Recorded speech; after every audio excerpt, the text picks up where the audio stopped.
नमस्कार दोस्तों, स्वागत है आपका न्यूज का साइंस यूट्यूब चैनल में। आज के इस वीडियो में बात करने वाले हैं, काफ़ी इंपॉर्टेंट वीडियो है जिसमें बात करेंगे तंजानिया के बारे में, बुरुंडी और रवांडा के बारे में। तीन देशों के बारे में, भौगोलिक परिस्थितियों के बारे में देखेंगे, आखिर क्या क्या उसमें खासियत है, उन सबका हम जिक्र करेंगे। पीछे एक मानचित्र बना हुआ है जिसमें मैंने बता दूं मैं आपको, ये आप देख रहे हैं, ये देश है जिसको हम लोग बोलते हैं तंजानिया, और ये आप देख रहे हैं, ये है रवांडा और ये है बुरुंडी। तीन देशों को हम इसमें कवर करेंगे। तो मैंने बताया है कि जब किसी भी देश को पढ़ने से पहले जरूरी होता है कि सबसे पहले आसपास आप उसकी वाटर बॉडी देखें कि कौन कौन सी जलाशयां उसके आसपास हैं। तो सबसे पहले शुरुआत करेंगे, हम बात करेंगे तंजानिया की। तंजानिया को मैं बता दूं कि अपने जैव विविधता के लिए काफ़ी फेमस है। यहाँ पर देखेंगे तो काफ़ी ज़्यादा जंगल वगैरह पाए जाते हैं, और जो जंगल सफारी करने के लिए जो लोग जाते हैं वो तंजानिया उनके लिए काफ़ी ज़्यादा फेमस जगहों में से एक है। तो बात करेंगे तंजानिया की, तो तंजानिया की जो सीमा लगती है, तो तंजानिया की जो बात करेंगे तो वाटर बॉडी के रूप में तो सिर्फ यहाँ पर आप देखेंगे तो ये वाले हिस्से में हिंद महासागर ही है। हिंद महासागर है। ऊपर की तरफ देखेंगे तो हमें देश दिखेगा, इसको हम लोग बोलते हैं केन्या। केन्या के ऊपर देखेंगे तो दिखेगा युगांडा। ये जो जलराशि आपको दिख रही है, ये विक्टोरिया झील है, ये विक्टोरिया झील है। और ऊपर की तरफ देखेंगे तो युगांडा है। युगांडा के बाद हम देखेंगे तो आपको देखने को मिलेगा डेमोक्रेटिक रिपब्लिक ऑफ कांगो, यह है। और उसके नीचे की तरफ आएंगे दिखेगा जाम्बिया, जाम्बिया के बाद मलावी, मलावी के बाद मोजाम्बिक।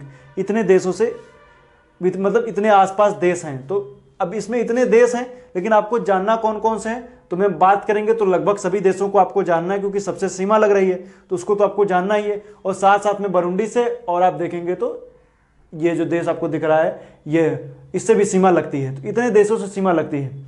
अब इसमें क्या क्या चीजें खासियत हैं उसके बारे में बात करेंगे।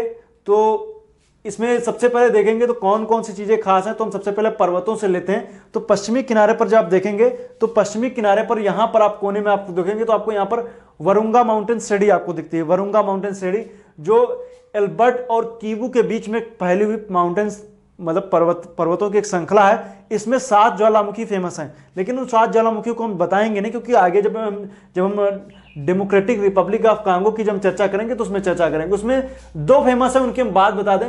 एक है करिसिम्बी वोल्केनो, और एक है नियरा गांगो।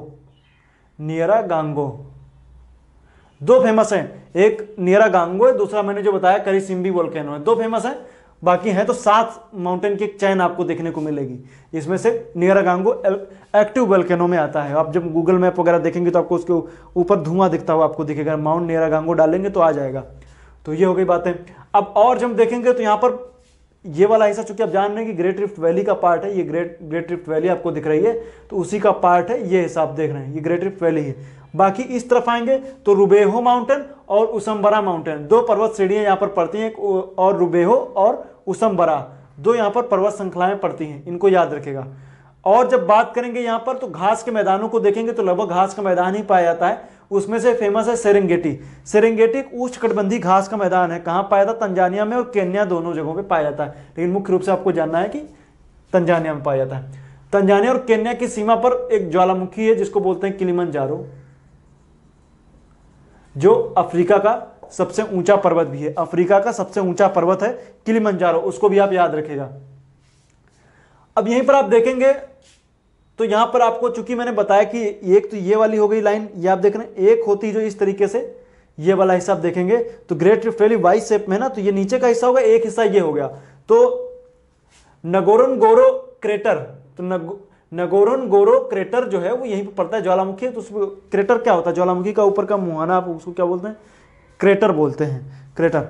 उसमें पानी वगैरह भर जाता है। जब कोई, मान लीजिए कोई एक्टिव ज्वालामुखी रहा है, तो एक्टिव ज्वालामुखी जब पूरी तरीके से शांत हो गया, जब शांत हो गया तो उसमें से जो ऊपर का जो मुहाना होता है ज्वालामुखी का, उसमें पानी वगैरह भर गया। पानी के धसाव से उसमें जब ज़्यादा पानी भर जाएगा तो धस जाएगा, धसने पर झील जो होती है वो काफ़ी बड़ी हो जाती है, उसको बोलते हैं काल्डेरा, लेकिन मुख्य रूप से क्रेटर बोलते हैं। तो क्रेटर झील का उदाहरण है, क्रेटर है, इसको याद रखेगा।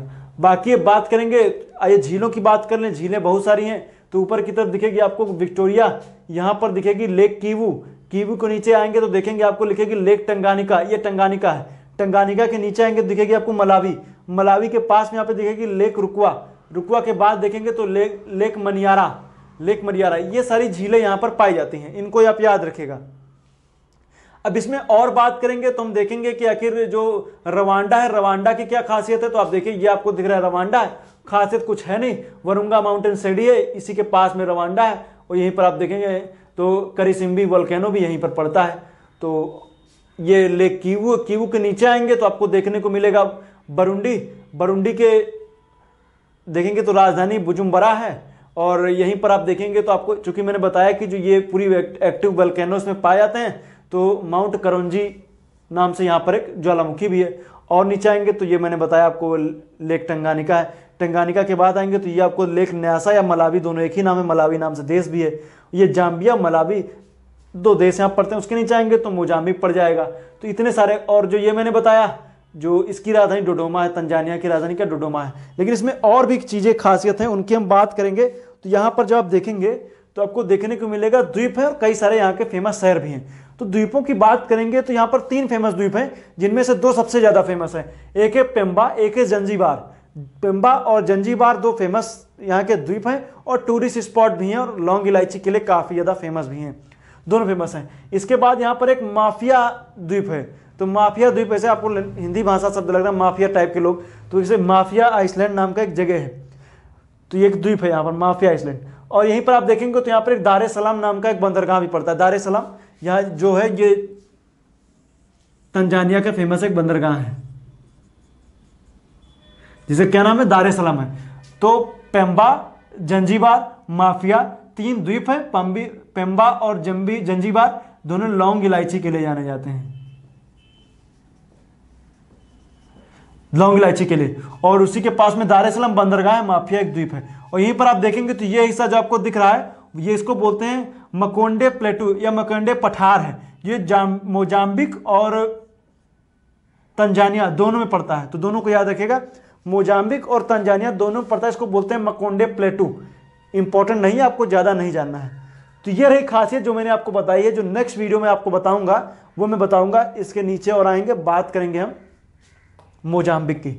उसमें बात होगी मोजाम्बिक की। मोजाम्बिक के साथ साथ हम मलावी, जाम्बिया की बात करेंगे, और जाम्बिया के बाद आगे फिर हम जिम्बाब्वे वगैरह, और फिर जो मध्य अफ्रीका की तरफ आएंगे, तो और भी काफ़ी ज़्यादा फेमस देशों की हम चर्चा करेंगे। तो आज के लिए इतना ही। वीडियो देखने के लिए आपका बहुत बहुत धन्यवाद।